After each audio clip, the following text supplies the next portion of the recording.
दोस्तों, अगर आप YouTube देखते हैं, तो एक नाम और एक चेहरा आपके सामने बार-बार जरूर आता होगा, ध्रुव राठी। लाखों व्यूज, तगड़ी रिसर्च का दावा और हर बड़े राजनीतिक मुद्दे पर एक फिक्स ओपिनियन। लेकिन आज हम इस चैनल पर सिर्फ उनके वीडियोस का रिव्यू नहीं करेंगे, बल्कि उनके पूरे पैटर्न को डिकोड करेंगे। आज हम बात करेंगे कि कैसे हजारों किलोमीटर दूर जर्मनी में बैठकर एक क्रिएटर हमारे देश, हमारे सिस्टम और सीधे तौर पर हमारे प्रधानमंत्री को टारगेट करता है। क्या ये सिर्फ निष्पक्ष पत्रकारिता है, या फिर एक खास तरह का नैरेटिव सेट करने की बहुत सोची समझी स्ट्रैटेजी? वीडियो को अंत तक जरूर देखिएगा, क्योंकि आज हम उन बातों के पीछे की साइकोलॉजी समझेंगे जो सीधे आपके और हमारे दिमाग पर असर डालती हैं।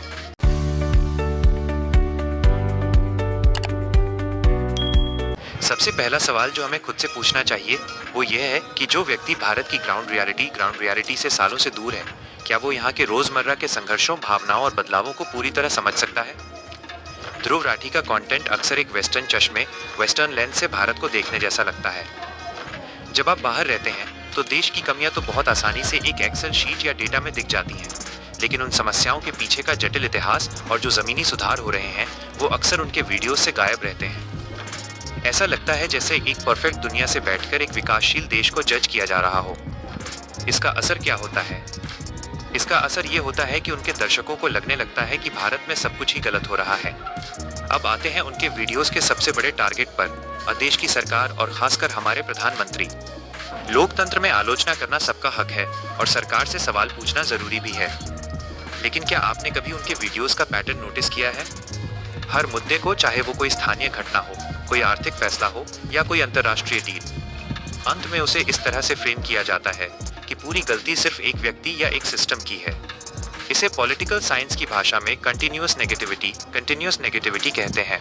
जब आप लगातार किसी एक संस्था या व्यक्ति के खिलाफ हर हफ्ते वीडियो बनाते हैं और हर पॉजिटिव खबर को भी किसी नेगेटिव एंगल से पेश करते हैं, तो देखने वाले के दिमाग में एक खास तरह का इको चैम्बर बन जाता है। दर्शक सोचने लगता है कि शायद सच में हमारे देश का सिस्टम पूरी तरह फेल हो चुका है। ये देश के प्रति एक निराशावाद, पेसिमिज्म पैदा करता है। अगर आप लगातार ध्रुव के वीडियोस देखेंगे तो पाएंगे कि एक खास तरह का डर या गुस्सा बेचने की कोशिश की जाती है। देश खतरे में है, सिस्टम काम नहीं कर रहा है, मीडिया बिका हुआ है। जब युवा पीढ़ी ऐसे वीडियोस लगातार देखती है तो उनके अवचेतन मन, सबकॉन्शियस माइंड में देश के राजनीतिक ढांचे के प्रति एक नफरत या अविश्वास भर जाता है। सवाल पूछना सही है, लेकिन हर चीज में सिर्फ और सिर्फ बुराई ढूंढना और उसे फैक्ट्स के नाम पर पेश करना, ये एक प्रोपेगेंडा का हिस्सा भी हो सकता है। ये आपको समाधान नहीं देता, बल्कि सिर्फ समस्या का रोना रोकर आपको आपके ही देश के खिलाफ दिमागी तौर पर दूर कर देता है। तो क्या ध्रुव राठी सिर्फ राजनीति तक सीमित है? जी नहीं। जब बात हमारे धर्म, हमारी संस्कृति और हमारी मान्यताओं की आती है, तब उनका एजेंडा क्या होता है? उन्होंने रामायण को लेकर क्या कहा? मीट खाने के विवाद पर उनका क्या स्टैंड था? और कैसे वो अपनी बातों को फैक्ट्स की चादर में लपेटकर पेश करते हैं? लेकिन असली खेल राजनीति का नहीं है। असली खेल है आपकी और हमारी सांस्कृतिक पहचान, कल्चरल आइडेंटिटी पर चोट करने का। आज हम उस खतरे की बात करेंगे जो राजनीति से बहुत ऊपर है। आज हम खोलेंगे उस तथाकथित निष्पक्षता की पोल, जहां लॉजिक और फैक्ट्स की आड़ में हमारे धर्म, हमारी मान्यताओं और हमारी जड़ों को टारगेट किया जाता है।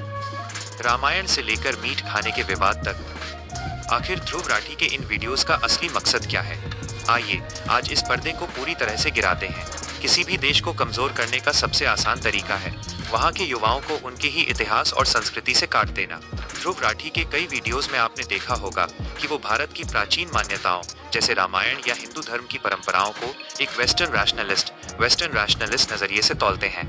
जब बात रामायण या हमारे देवी देवताओं की आती है तो उनके वीडियोस का टोन अचानक से एक माइथोलॉजी या सिर्फ एक कहानी बताने वाला हो जाता है। वो आस्था, फेथ को डेटा और लॉजिक के तराजू पर ऐसे रखते हैं जिससे देखने वाले युवा को लगने लगे कि हम तो अब तक अंधविश्वास में जी रहे थे। सवाल रामायण में श्री राम को लेकर होता है, क्या राम ने भी मांस खाया? सच बात यह है दोस्तों कि वेदों और वाल्मीकि रामायण में भी मीट खाने के उदाहरण मिलते हैं। और मीट खाने वाला विवाद ये सिर्फ खाने की पसंद का मुद्दा नहीं था। यह एक सोची समझी कोशिश थी बहुसंख्यक समाज की भावनाओं को ट्रिगर करने की और ये साबित करने की कि जो लोग अपनी धार्मिक आस्थाओं के कारण कुछ नियम मानते हैं वो पिछड़ी सोच के हैं, और जो मॉडर्न या लिबरल हैं वही सही हैं। क्या ये देश के करोड़ों लोगों की आस्था का मजाक उड़ाना नहीं है? अब आप सोचेंगे कि अगर वो गलत बोलते हैं तो इतने लोग उन पर विश्वास कैसे कर लेते हैं? इसका जवाब है मैनिपुलेशन की गजब की तकनीक। इसे कहते हैं sandwich strategy. Sandwich strategy. Dhruv Rathee आपको 70% बिल्कुल सही फैक्ट्स बताएंगे। वो आपको विकिपीडिया के आर्टिकल्स, न्यूज़ कटिंग और इंटरनेशनल रिपोर्ट्स दिखाएंगे। इससे आपके दिमाग में उनके लिए ट्रस्ट बन जाता है। आपका दिमाग कहता है बंदा रिसर्च करके बोल रहा है, और फिर उस 70% सच के बीच में वो 30% अपना ओपिनियन या एजेंडा ऐसे घुसा देते हैं कि आप उसे भी सच मान लेते हैं। यही वजह है कि जब वो भारत के सिस्टम, पुलिस, न्यायपालिका या चुनाव आयोग पर सवाल उठाते हैं तो उनका दर्शक उस नेगेटिविटी को ही परम सत्य मान लेता है। वो आपको बताएंगे कि विदेश में नदियाँ कितनी साफ हैं, लेकिन यह कभी नहीं बताएंगे कि वहाँ का डिप्रेशन रेट और सामाजिक अकेलापन कितना ज़्यादा है। आखिर में सवाल यही बचता है, ये सब क्यों? जब आप लगातार ऐसे वीडियोस देखते हैं तो आपके अंदर अपने ही देश के प्रति एक हीन भावना, इन्फीरियोरिटी कॉम्प्लेक्स पैदा होने लगती है। आपको लगने लगता है कि इस देश का कुछ नहीं हो सकता, विदेश ही बेहतर है। और यही उनका सबसे बड़ा हथियार है, एक ऐसा यूथ तैयार करना जो हर वक्त शिकायत करे, जो अपने देश के सिस्टम पर भरोसा न करे और जो अपनी संस्कृति पर शर्मिंदा हो। आलोचना करना डेमोक्रेसी की जान है, लेकिन आलोचना की आड़ में देश की इमेज को पूरी दुनिया के सामने लगातार नीचा दिखाना, ये पत्रकारिता नहीं, ये एक प्रोपेगेंडा है। दोस्तों, आंखें खोलिए। किसी भी यूट्यूबर को, चाहे वो कोई भी हो, अपना दिमाग कंट्रोल मत करने दीजिए। खुद रिसर्च कीजिए, दोनों पक्ष देखिए और फिर अपना विचार बनाइए। हमारे देश में कमियां हैं, लेकिन यही वो देश है जो आज दुनिया में सबसे तेज़ी से आगे भी बढ़ रहा है।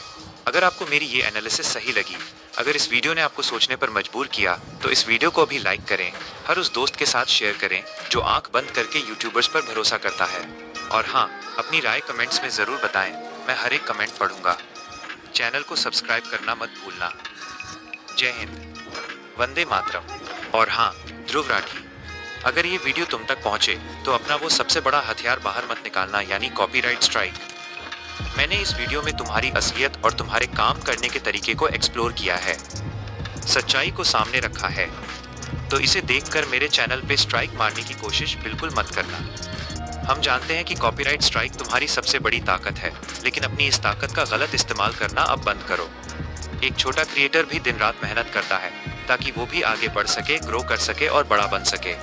लेकिन जब भी कोई क्रिएटर तुम्हें एक्सपोज करता है या तुम्हारी सच्चाई जनता के सामने लाता है, तुम उसे स्ट्राइक मारकर चुप करा देते हो। इसका जीता जागता उदाहरण है DS एजुकेशन चैनल, जिस पर तुमने अपनी इसी पावर का गलत इस्तेमाल करते हुए 2 स्ट्राइक मार दी, सिर्फ इसलिए क्योंकि उन्होंने तुम्हारी सच्चाई दिखाई थी। अगर तुम सच में अपनी वीडियोस में फ्रीडम ऑफ स्पीच और डेमोक्रेसी की इतनी ही बातें करते हो, तो जो तुम्हें आईना दिखा रहा है उसे भी बोलने दो। एक छोटे क्रिएटर को स्ट्राइक से डराना बंद करो।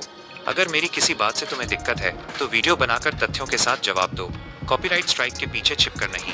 और भगवान राम पे उंगली उठाया जा रहा है, इसको ध्यान में रखिए। सवाल रामायण में श्री राम को लेकर उठता है, क्या राम ने भी मांस खाया? सच बात यह है दोस्तों कि वेदों और वाल्मीकि रामायण में भी मीट खाने के उदाहरण मिलते हैं।